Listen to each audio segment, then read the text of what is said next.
Coming in at about 3 pounds and the size of 2 adult fists side by side, the human brain is the most powerful organ in the human body. In fact, it's the only object of any kind that can contemplate itself. Don't hurt your head thinking about that. Despite its powerful nature, emulating the low amount of energy it uses is an ongoing challenge. Joining us today are members of the Matrix AI Consortium for Human Wellbeing at UT San Antonio, who have used their brainpower to bring efficiency to complex problems, utilizing their knowledge in artificial intelligence and machine learning. We now welcome Matrix Research Thrust Leads from Neuro Inspired AI, Fidel Santamaria and William Severa, and the Thrust Lead from Trustworthy AI, Panos Markopoulos. Gentlemen, thank you for joining us today. Thank you very much. Yeah, thank you for having us. Happy to be here. Don't talk all at once. You are all problem solvers in nature. That just seems to be the essence of who you are and how you grew up. I wanted to learn from each one of you, what is your earliest memory of becoming a problem solver? Fidel, we'll start with you. I don't remember. I was like a problem maker. I was trying to fix a clock of my mom's, and I ruined it. And probably that marked my life. And then solving problems started probably in college and then grad school. But I wasn't that great when I was growing up. The clock, was it a valuable clock to her, or was it one that... Yeah, at least in my memories, if you want to talk about the brain and memories and stuff like that, I still remember that. And Panos, I know you have a very similar background, right? Yes, that's right. So, growing up, I was always curious to figure out how things work, like small electronic devices at home, like a small calculator. And I thought that, by removing the back or unscrewing it and opening it, I could figure out how it works, which is far from true. In other cases, I was trying to create my own toys. Like I was trying to use some of the tools I could find in my father's cabinet and make some of my own toys. This kind of a curiosity and the drive to figure out things or make some things. It's always fun to make something new. William, have you had experience of that before in your past? When I think back, one of my memories of sort of becoming a problem solver is when roughly in high school, I realized I was irritated by having to do the same math problems over and over again. And so I started wondering, can I automate this? And so I started writing computer programs to sort of help me along the way and save a little bit of my time. And that's tinkering with solving problems through automated fashion sort of stuck with me till today. Now that we've learned about some of your early experiences, when you speak to students and try to relate some of the things that you're working on right now or the challenges that you have experienced over your career, what are some of the things that you have learned that you have tried to bestow onto your students to set them up for success? One thing that I try to emphasize to my students is that even if you're in a STEM field, in a technical field, it's still really important to have strong communication skills. Right, to be able to explain topics to people who are coming from a different background, because at the end of the day, interesting problems are ones that need multiple viewpoints in the room, right? And at Matrix, one of the things we want to do is collaborate across discipline lines, right? Working with computing people, working with people in medicine, people in physics, like lots of different domains. The fact is that everybody speaks a slightly different language when they come to the table because they come from a different background. They have different knowledge, they have different experiences, and they use different methods to communicate. One of the things that I've tried to emphasize to my students, and when I talk to my students in my classroom and my graduate students, is really to emphasize the importance of being able to communicate across those boundary lines, because that's how you can work together to solve problems. I have been teaching for a while a graduate course in machine learning. And that course has a lot of mathematical formulations. And one thing that I try to help my students with is to help them understand that this kind of formulations in mathematics is their ally, is helping them formulate problems and then optimize how to go about tackling those problems rather than an obstacle or some kind of obscure notation that conceals the truth or the practicality of things behind it. So this is a thing that I have been trying to do over the years, is to help students feel more comfortable and confident dealing with mathematical formulations and then algorithms, obviously, and whatever goes on top of that. I just want to add, I love that description. an equation, from a physics point of view, is a shorthand for an experiment, right? The assumptions and everything that goes into actually doing an experiment is telling you what to expect. The equation is telling you that. And just to reference the equations of Hodgkin and Huxley that are the basis of computational neuroscience. But also I want to emphasize that here at the table, we have people from computer science, engineering. I'm officially a neuroscientist, I guess. It's not only becoming an expert in your field, but then taking a step back and reading outside your field of things that you're not comfortable with and trying to understand their point of view, which just goes back to your point, William, on communication. That would be the how to like go around and increase your communication skills by learning what is important to the other people at the table. And in artificial intelligence and machine learning and everything that we're trying to do at Matrix. Well, William, I'm going to give you a chance to practice what you preached. Can you explain? Can you explain what neuromorphic computing is? The $64,000 question. So, in a nutshell, neuromorphic computing is trying to approach computing inspired by how the brain works. So, in the brain, we have billions of brain cells and neurons that obey their own mathematical formulas, their own dynamics, and they communicate with one another in particular patterns. And basically, neuromorphic computing is trying to unlock what is magic about the brain by encoding it in how we do computing. Now, everybody disagrees on what that magic is, but that's why you have so many different approaches when it comes to neuromorphic, is that different approaches capture different aspects of that biology. Is that fair? I agree. I concur. Well, Fidel, as the neuroscientist in the room, I said at the beginning of this podcast, the brain is very complex. It is something that if you think hard about it, it's mind-blowing. Pardon the pun. There's an example you shared with me before this that shows just how powerful the brain is. You call it the cocktail party problem. Can you share that with us? Going back about definitions. What is complexity? How can you put a number to it? And how can that number define efficient computation, for example? And in a way, all of us are working on that. And we have different metrics of complexity. And in my case, we look at the brain, at neurons and networks and behavior. And then can we put a measurement, an equation that abstract the word into numbers and then make actionable items, right? That are, from an engineering point of view, realizable. Realizable in engineering means to build it. Anyway, cocktail party problem. I think this is a great problem for everybody to start. Now that the holidays are coming, people are going to be at a party. You're engaged in a conversation. There's loud music. People are laughing.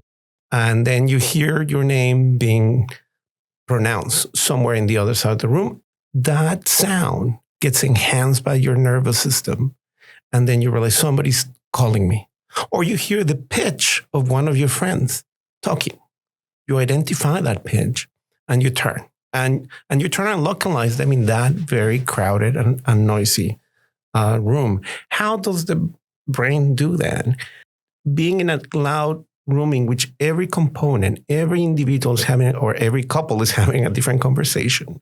You can go from there to issues of what is called saliency in visual processing. When you see an image, there's some things that are going to be salient. Like the first thing, like people from here to anywhere else in the world, when you show a picture, they will look for the eyes of a person. If you show a person, everybody will go first to the eyes and then scan, and there's particular patterns. So we are interested in that, and the figures, the images can be very complex. Imagine a cubist painting, and we still can recognize where the eyes are.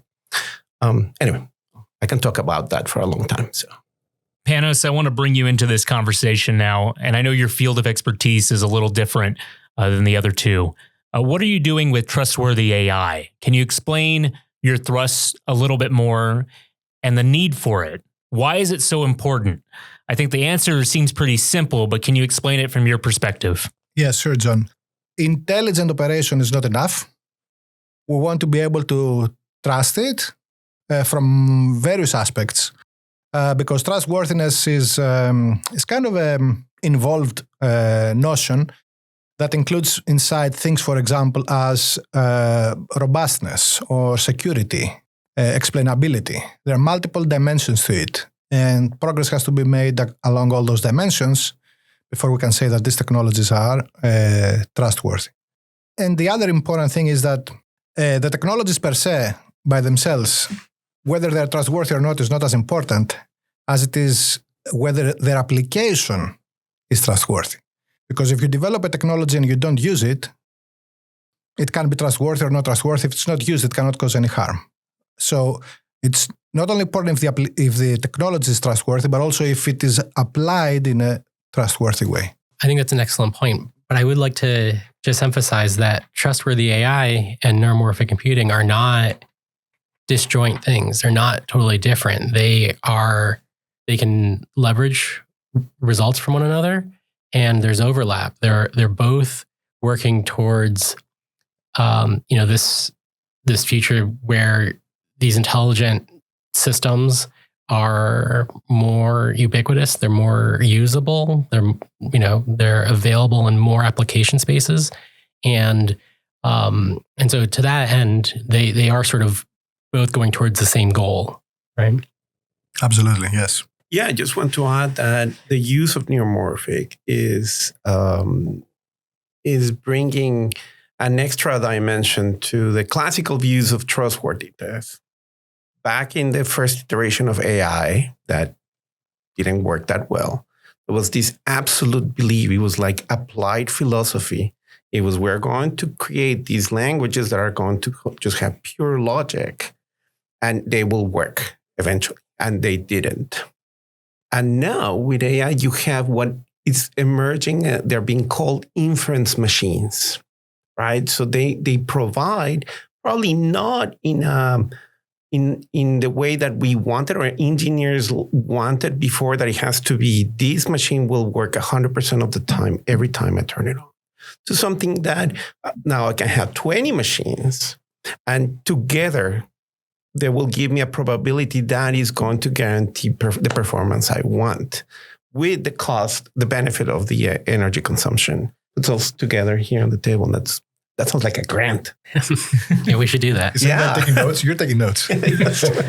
I wanted to explore that a little bit more because I know you kind of touched the surface on it, and I'm glad you brought up, because when I was thinking trustworthy, I was not thinking the way you were thinking, where yes, that's true. Trustworthy is, I want to be able to trust this computer will not crash on me while we're recording.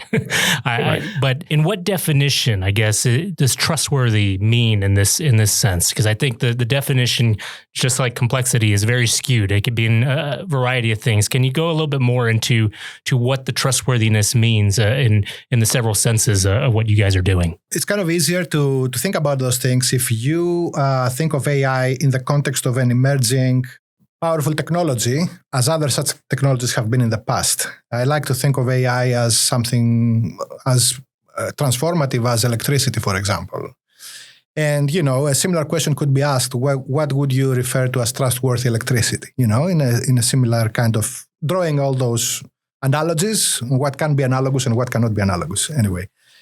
So, for example, as I mentioned previously, one dimension of trustworthiness is what people call also reliability or robustness, which is the expectation of the machine performing in an expected way, even in non-ideal conditions. So if you develop a machine or a technology that only works as expected when everything else is ideal about it, that doesn't work in real life. So you want a machine that will be able to reason and provide valuable suggestions, recommendations, even when the data, for example, are non-ideal, even when it's operating in an energy-limited regime, or in otherwise restricted resources, or even if it's operating in an adversarial environment. Still, you want to be able to expect that it will perform within bounds. And then there are other aspects, as for example, the explainability, which, a technology is always easier to rely upon or involve in more critical processes when you have an idea of why it is performing the way it is performing. Because the human will be in the loop employing these methodologies. The human wishes to feel confident that we have an understanding of whether we should trust or not, depending on whether we understand why the machine is suggesting what it is suggesting. And the other thing I mentioned previously was security. So you have a technology that you want to know that to some extent we have put in place the guardrails that allow for its secure adoption. I want to talk about analogies and metaphors. Like Panos was talking about analogies, and analogies, again, we have to have a good definition of what analogies. There are formal analogies. One challenge for everybody, for society, for students, and for faculty, and for funders, is to be careful what is a metaphor.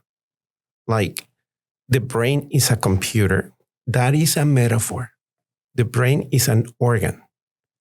And that is important because when people say the brain is a computer, they go the other way around and say everything that a mathematician has predicted must exist in the brain. There's tons of talks about that. That could be true, but it can be implemented in different ways, or it cannot be true. And that's just an engineer or a mathematical object that is not realizable in the biology. And it could lead you to highly inefficient computation. Okay, I'll just leave that. So we have to come up with good definitions of what we want to achieve in order to move the field forward. Absolutely. I totally agree with Fidel. The importance of correct terminology and correct definitions. It is critical because in many cases, words are being used loosely and interpreted in different ways. We end up having a discussion on the same topic, but we're using the same word in a different way, and we don't realize until hours into the discussion, right. A non-productive discussion, just because the progress has been inhibited by use of inconsistent terminology. So definition is important. It's part of the scientific process, and it's part of the reasoning to be able to map notions into words and know what notion each word carries. It's important. I know we keep repeating this, but as William mentioned earlier, communication is critical for everyone, especially when you're working with cross disciplines. I want to ask you all one last thing. What gets you all the most excited about the work you're doing and how it can benefit society? One thought that I have about this exciting technological area is the thought of responsible optimism.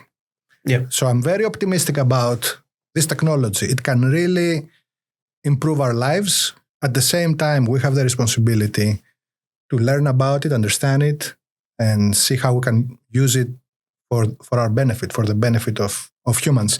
That's why also it's part of the name of our consortium. It's called Matrix AI Consortium for Human Well-Being.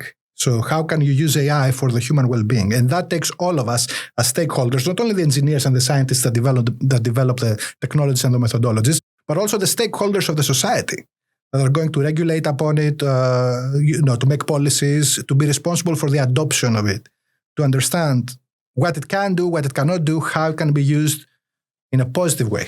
Do you share that optimism? I do, and I think it's a very important point, right? Some of these methodologies are new and very challenging to fully understand, very powerful. And so there is a great responsibility that we have as a field to understand and characterize, what the biases are, where the faults are, where we can trust it, where we can't, where we can deploy it, where we can't. And I think if we can do that and get it right, then there's a huge positive upside that we stand to make happen. Yeah, and I think AI and machine learning, the way that it's happening now, is here to stay, and it's going to permeate every field at every level of education. I think it's going to be exciting. I'm a very positive person, as long as we have good definitions and the public are aware that we have to do a good job. That's our responsibility.